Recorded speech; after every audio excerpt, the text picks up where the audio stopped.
Let's begin to talk about children's play. This is, in my opinion, a fascinating area of research. Some of my own research has delved into this. I'm hoping someday I'll do something with the data I've collected on this very topic, so you can tell I care about it. You may not as much as I do, but I do anticipate having multiple videos on play, and even if it does seem like I am giving you too much detail perhaps, I'm actually suppressing the urge to give you even more. Keep that in mind. All right, so play. Is play a uniquely Western thing?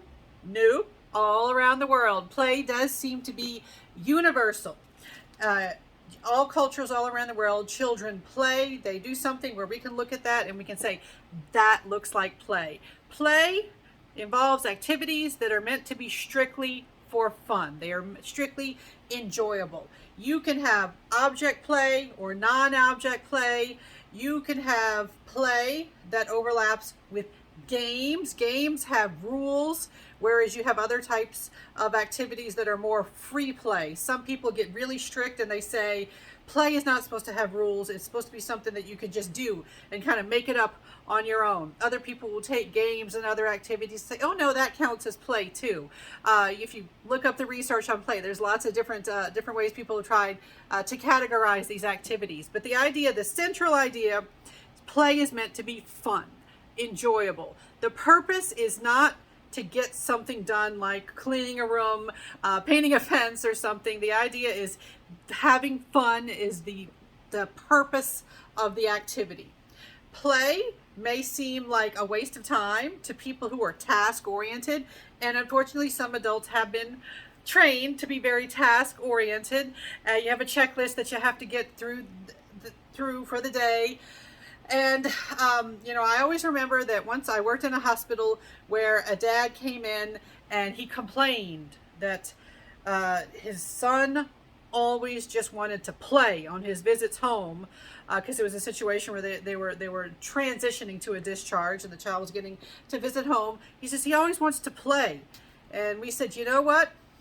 One of the people on the treatment team said, sir, your child at this age has a job, just like you have a job, and their job as a child is to play.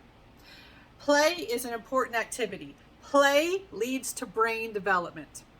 Play is the most productive and enjoyable activity that children undertake. And not just enjoyable, also beneficial for development. Physical development, cognitive development, creativity, emotion regulation development, social skills development, lots of different important aspects of development are linked to play. Children should be given the opportunity to play in a variety of ways that interest that individual child. Sometimes people will call early childhood, remember, about age 2 to about age 6, probably sounds familiar by now if you've been watching previous videos on early childhood, but some people will also call that period the play years. Play is their job. It's not just something they want to do, it's something that they need to do, they should do. And it doesn't hurt for adults to get some play time too. All right, whatever your version may be. All right, if you need to game after a long day of work, all right, there's nothing wrong with that. If you need to go let off some steam on the basketball court, go for it. Play. If you got kids, play with your children. You'd be amazed at how much you can get out of it. I always joke that I had children so I'd have someone to play with. All right, so with play, forgive me, my printer is out of ink, so I don't have my notes printed up. I actually have to look on my screen here. All right, so one thing that we look at when we look at play is whether the child is playing on their own, because you can play on your own, or are other children involved. And so playmates is this term we give to people who might be playing with you or near you or around you. And we do see that as you move into early childhood, you do start to get considerable interest in playing with other children. When you're an infant, just playing on your own, stacking some blocks on your own with no one else giving you any kind of input, that's perfectly fine, perfectly acceptable. And some individuals, people who are more introverted or perhaps on the autism spectrum, they may still have a preference for just playing on their own. But your typical individuals moving into early childhood, they have considerable interest in, hey, what are the other kids doing? Can we get them involved in my activities? Or can I get involved in their activities? So for infancy, most infants will play on their own, solitary play, or with a parent.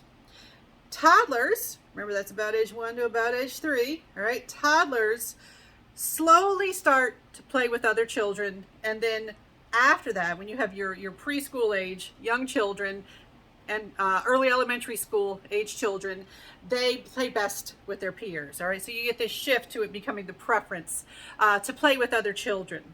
Now, what do other children bring to play? Well, sometimes they bring better toys and stuff like that, but beyond objects, they are an audience. They can see what you're doing, give you feedback, cheer you on. They can be role models like, hey, they're doing something cool. Let me try that. And sometimes they're competition. Sometimes they inspire you to try to better them in some way, or you might do a race together, different things, different activities where you can be inspired to try harder because you're trying to do what they're doing or be at their level of ability.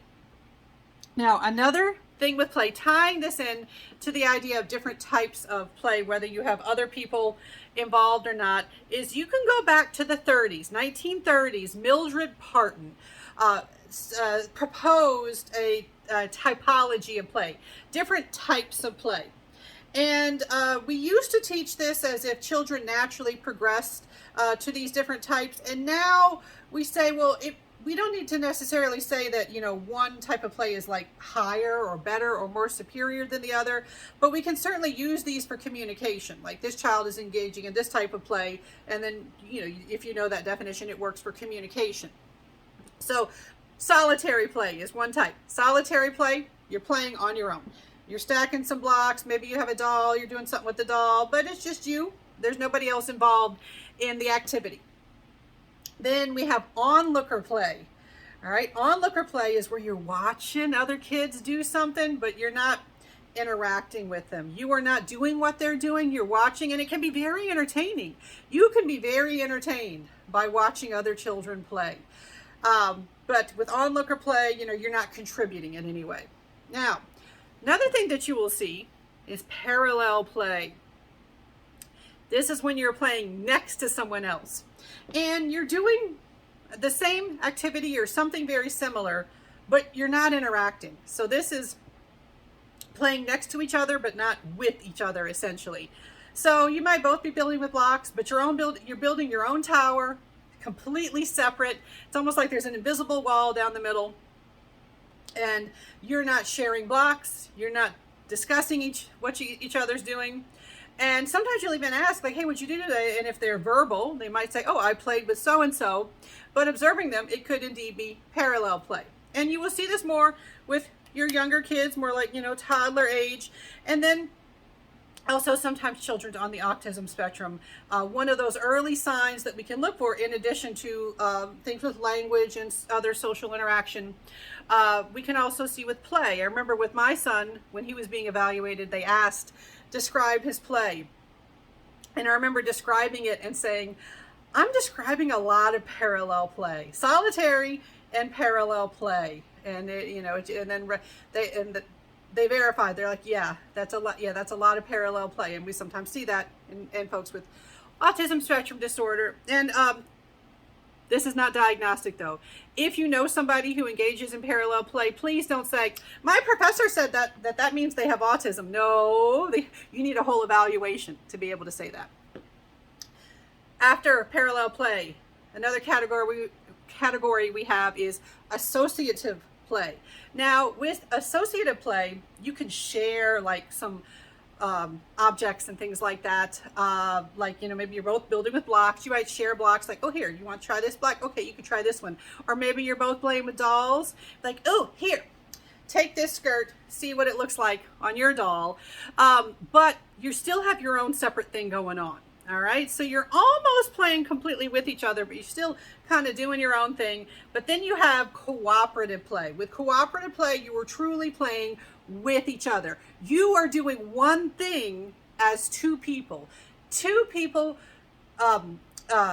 contributing to the same activity, the same product, the same narrative, so you're both playing with dolls, but the dolls are interacting with each other.